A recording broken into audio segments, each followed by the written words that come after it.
Takashi, how do you feel today? 3 meses para perder peso. ¿Sientes que fue justa la sentencia del juez? Sí, 12 meses de supervisión. Takashi, do you feel the judge was fair today? No. No. ¿Qué le puede decir? ¿Tú crees que fueron Justo?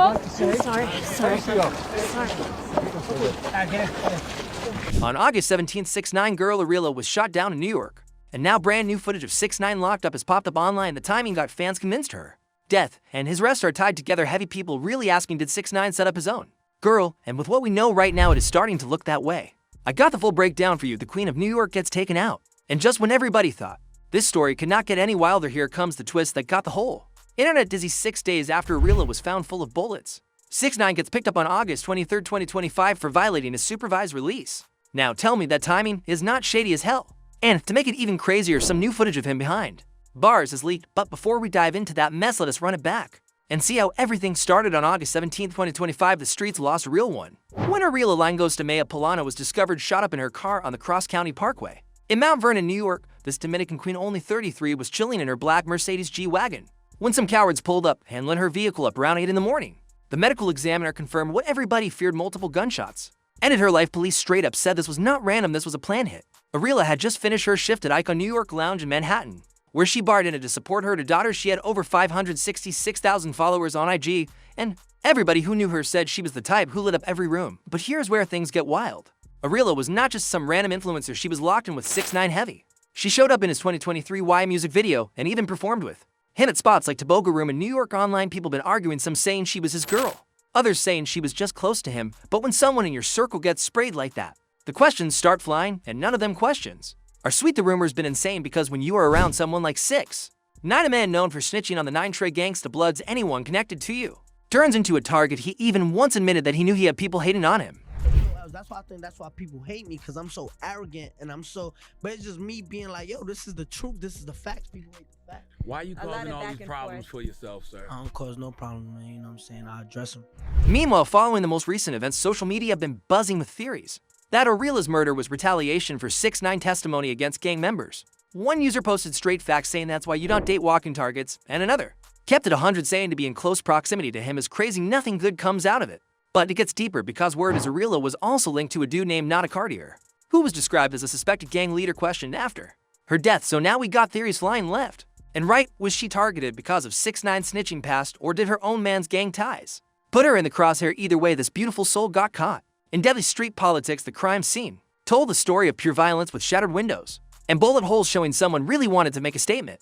The Westchester County Police Department brought in local, state, and federal agencies, showing they taken this case seriously. But with no suspects and no arrests, the streets been filling in the blanks with theories. The saddest part was Arilla's final Instagram post on June 7, 2025, saying happy and blessed, showing her enjoying a night out in a cowboy hat. And just 2 months later, she was gunned down on a highway. The contrast between her smiling post and her brutal death got the whole community asking, what kind of monster would do this to a young mother? When news broke, 6ix9ine went on Instagram posting emotional tributes, calling her a tremendous woman, the Queen of New York, and saying she supported him in everything, that she was his sister, and that New York would never be the same. He even posted in Spanish, showing this was deeper than friendship. The tributes came with Ventura Obsession, their favorite song, and for someone known for trolling, seeing him vulnerable hit different. He called her a heart more beautiful than any other, and you could tell the loss broke him. The hip-hop community and her work family showed love to Cardi B, posted love for a Dominican queen. The club she worked at wrote emotional tributes, calling her their shining star, their happiness, and saying her energy lit up every room. But while everyone more in the streets still talked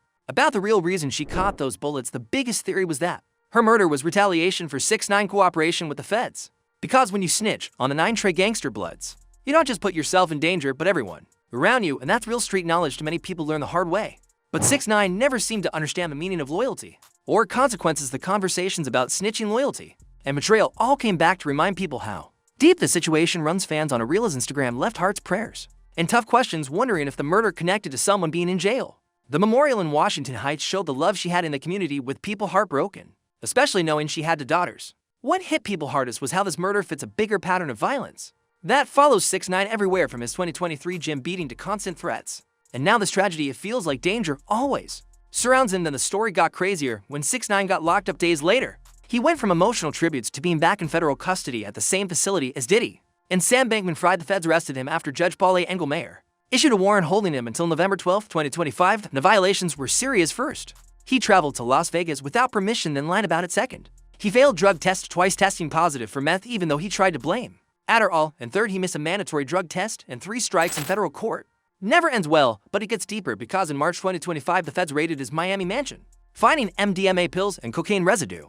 He pled guilty to drug possession after prosecutors dropped gun and fentanyl charges. Due to no DNA evidence in court, he tried weak excuses, saying he overslept, saying he thought he had permission to travel, and saying the positive meth test was caused by his prescription, but the real moment was when he said, "I'm human, I've been jumped," for cooperating with the federal government. And that line showed how his snitching been haunting him every day since 2019. The timing of his arrest got social media spinning theories saying the feds locked him up for protection or to investigate connections between his violations and Ariela's murder. Some think the timing 6 days after her death was no coincidence, and maybe the feds know more than they.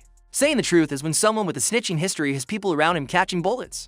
Nothing feels random. All this chaos goes back to 2018, when he was arrested for racketeering, conspiracy, firearms charges, and violent crimes, facing decades in prison. Instead of taking it like a man, he snitched. And prosecutors said his cooperation was extraordinary, meaning he told everything he knew. And that decision changed his life forever. He testified for days, giving up gang structure, members, and crimes, leading to convictions of Harv Ellison and Nuke Mac. He got a reduced sentence because he cooperated, but the judge warned that his life would never be the same, and that he and everyone around him would need protection, and they were right, because since then he'd been getting threatened, jumped, exposed. And now his close friends are dying. But what makes everything worse is how 6ix9ine been showing a disturbing pattern with women. Long before the gang drama, his history of abuse started with Sarah Molina, who suffered years of violence from him, including getting beaten, choked, attacked, and forced during moments she was terrified. And he admitted to domestic violence from 2011 to 2018 in his federal cooperation paperwork. Sarah revealed incidents where he beat her for 2 hours straight into by punching her repeatedly, and even using a pillow to muffle her screams. He cheated constantly, got over 70 women pregnant, allegedly brought STDs home, and manipulated her emotionally. Then came Jade, who tattooed him on her body, but later attacked him in public, showing how toxic the relationship became. Then Yalan Lamas Vero, whose situation turned international, with accusations from her mother about 6ix9ine attacking them, followed by Yalan defending him in court, showing the psychological damage of these toxic bonds. In 2024, she filed a federal lawsuit, accusing him of an entire pattern of physical, emotional, sexual, and financial abuse, saying he beat her at her daughter's baptism, threatened to throw her off a balcony, drugged her, forced her into surgeries, and posted revenge online. After their breakup, she sought $1 million in damages, and he tried to defend himself by flexing money, saying he bought her property and took care of her family, which is classic abuser behavior, trying to justify control with gifts and cash. Hey, Takashi, how do you feel today? 3 meses para perder peso. ¿Sientes que fue justa la sentencia del juez? Sí, 12 meses de supervisión. Takashi, do you feel the judge was fair ¿Esperaba más? today? No. ¿Qué le puede decir? ¿Tú crees que fueron Justo? sorry. Ah, ¿quieres?